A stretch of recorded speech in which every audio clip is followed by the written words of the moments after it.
সবচেয়ে বেশি আপনার কাছে পেশেন্টরা যাই হচ্ছে ওয়েট লস করার জন্য। হুম, সো দ্রুত ওয়েট লস করতে চাই। জি।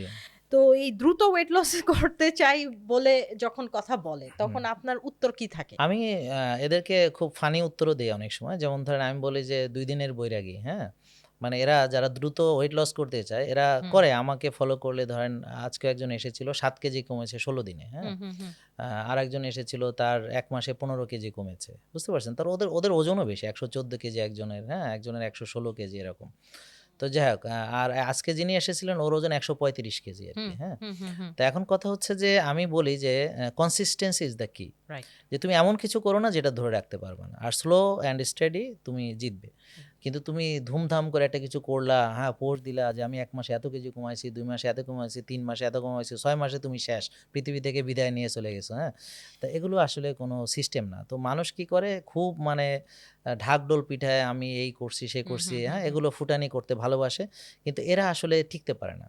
এবং এরকম আমাদের যারা আগেও এরকম করেছে, এত কেজি কমেছে, বেশিরভাগই কিন্তু ঝরে পড়েছে।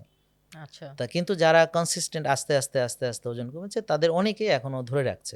তা আমি সবাইকে বলি যে দেখেন আপনার ওজন কমলো কি বাড়লো দেখার বিষয় তা না। আপনি হেলদি খাবার খাবেন, আপনি এক্সারসাইজ করবেন, আপনি আর্লি ঘুমাবেন, ভোরে উঠবেন, রোদ্রে যাবেন, ঘাসে যাবেন। ডিসিপ্লিন আপনি মানবেন টিল ডেথ।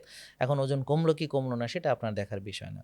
ওকে। কারণ হচ্ছে যে আমার ওজন বাড়ানোরও দরকার হতে পারে। হুম, তো আজকেও যেমন একটা পেশেন্ট আমার কাছে আসলো তো উনি বলতেছে আমি কম খাচ্ছি, আমি বেশি খেলে ওজন বেড়ে যায়। তো এখন একটু দুর্বল লাগে। আগে যেমন না খেয়ে খুব ভালো লাগতো, এখন দেখছি একটু দুর্বল লাগছে। তো আমি বললাম, "তো আপনি কম খাচ্ছেন কারণ আপনাকে তো বলছি বেশি খেতে।" তো ওর হাসব্যান্ড পাশ থেকে বলতেছে, "স্যার বেশি খেলে তো আবার ওজন বেড়ে যায়।" তা আমি বললাম, "কিসের ওজন?" তা আপনি যদি প্রোটিন খান তাহলে হুম, ওজন বাড়বে, মাসল হবে। হুম। আর আপনি যদি ভাত খান, রুটি, ফল, দুধ খান তাহলে ইনসুলিন বাড়বে, ফ্যাট বাড়বে। তো দুটো আলাদা জিনিস না? তো প্রোটিন বাড়া মানে আপনি শক্তিশালী হচ্ছেন, আর ফ্যাট বাড়া মানে আপনি রোগী হচ্ছেন বা অতিরিক্ত আরকি যেটা, বুঝতে পারছেন? তাই আমি বললাম, "তো দুটো ওজন তো সমান না।" রাইট। তা এখন আপনি যদি মানে দরকার মতো আপনি প্রোটিন খান, আপনি যদি মাসল বিল্ড করেন, এক্সারসাইজ করেন, ভালো ঘুমান, তাহলে আপনার যে ওজনটা বাড়বে সেটা হচ্ছে মাসল, হুম। সেটা হলো হাড়। হাড়ের ঘনত্ব বাড়বে, পুরুত্ব বাড়বে, হাড় মজবুত হবে, মাংসপেশি সুগঠিত হবে, হ্যাঁ? তা এই ওজনটা তো আপনার আরও ভালো। আপনাকে শক্তিশালী করবে এবং ভবিষ্যতে আপনার পড়ে যাওয়া থেকে বাঁচাবে, হ্যাঁ? আর আপনি যে মানে চর্বি জমে একটা মানে চর্বির ডিপো হচ্ছেন, হ্যাঁ? সেটা তো ভালো না। তাহলে মানুষ শুধু ওজন কমানো বলতে যেটা বুঝে, হ্যাঁ? তারা আসলে কিছুই বোঝে না যে মেশিনে তো আর এগুলো দেখা যায় না। আপনি ওয়েট মেশিনে উঠলেন, আপনার ওজন বেড়েছে। বেশ আপনি মানে এখন কিসের ওজন এটা?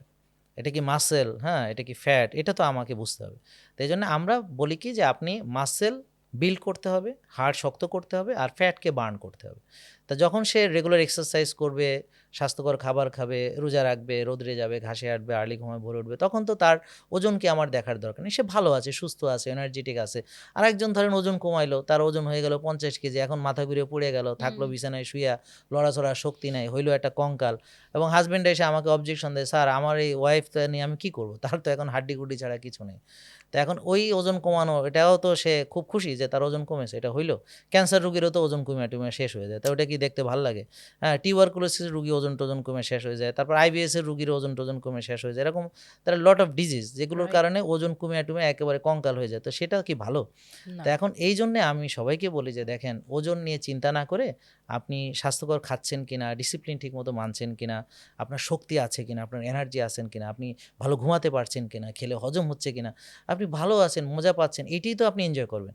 তা আপনি আরেকটু ওজন কমাইতে যেয়ে মাথা ঘুরিয়া পড়ে দুর্বল হইয়া বিছানায় যায় সেটা আপনার কি এমন বেনিফিট নিয়ে আসবে?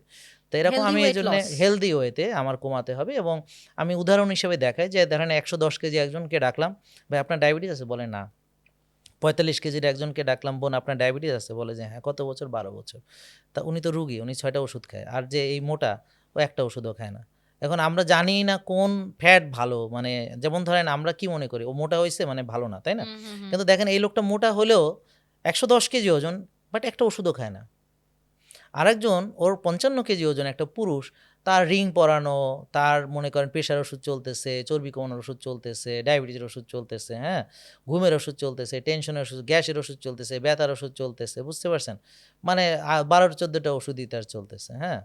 তা এখন রক্ত পাতলা করার ওষুধ চলতেছে, বুঝছেন? অনেক কিছু, হ্যাঁ? চর্বি কমানোর থেকে শুরু করে সবকিছু। তাহলে এখন এই ওজন তোর ৫৫ কেজি, তা ওর এত রোগ হলো কেন? আর ওর তো ১১০ কেজি, ওর রোগ নাই কেন? তাহলে সব চর্বি তো এক না। যেমন Okay. সবচেয়ে নিরাপদ চর্বি কোনটা জানেন? সেটা হলো যে চামড়ার নিচে যে চর্বিটা জমে সেটা হচ্ছে সবচেয়ে নিরাপদ। আর সবচেয়ে ক্ষতিকর চর্বি কোনটা জানেন? যেটা ভিসারাল ফ্যাট, হুম, হুম, যেটা হুম। ভিতরে জমে। ধরেন আপনার লিভারে যদি 250 গ্রাম ফ্যাট বেশি জমে তো আপনার ফ্যাটি লিভার হবে। লিভারের পুরো ফাংশন নষ্ট। মাত্র 250 গ্রাম। তা মেশিনে উঠলে 250 গ্রাম পানি 0.5 কেজি খাইলে মানে 500 এমএল পানি খেলেই তো আপনার 0.5 কেজি বেড়ে যায়।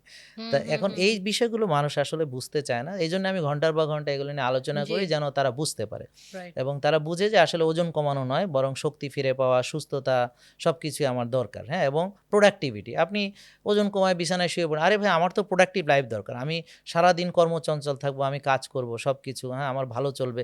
তা আমার প্রোডাক্টিভিটি না থেকে আমি খালি ওজনই কমালাম, খালি ওয়েট মেশিনে মেপেই আমি খুশি হয়ে গেলাম। তো এই বিষয়গুলো আসলে আমি বিস্তারিত আলোচনা করি মানুষের বোঝার জন্য। কিন্তু মানুষ আসলে করে কি আমার আলোচনা বিস্তারিত শোনে না। ওরা যারা কমেন্ট করে নেগেটিভ ওরাও ২ অক্ষর শুনে কমেন্ট করে, একটা হুম। লাইন দেখে কমেন্ট করে। আর যারা মানে তারাও ২ অক্ষর দেখে একটা লাইন দেখে মানে। পরে ক্ষতিগ্রস্ত হয়, দোষ হয় আমার। তাই এজন্য আমি বলছি যে আগে জানুন তারপর মানুন। বুঝে শুনে সবকিছু করা জি, উচিত। আপনি এটা বলাতে আমি বলব এটাই যে YouTube এর ভিডিও দেখে বা যেকোনো একটা জিনিস দেখে আ কোনো কিছু ব্লাইন্ডলি কেউই কিন্তু কোনো কিছু ব্লাইন্ডলি ফলো করা উচিত না। Thank you so much for watching the full video. আমাদের এই এপিসোডটা যদি ভালো লেগে থাকে তাহলে চ্যানেলটি অবশ্যই সাবস্ক্রাইব করবেন। এরকম আরো ইন্টারেস্টিং ইনফরমেটিভ পডকাস্ট কিন্তু পেয়ে যাবেন আমাদের চ্যানেলে।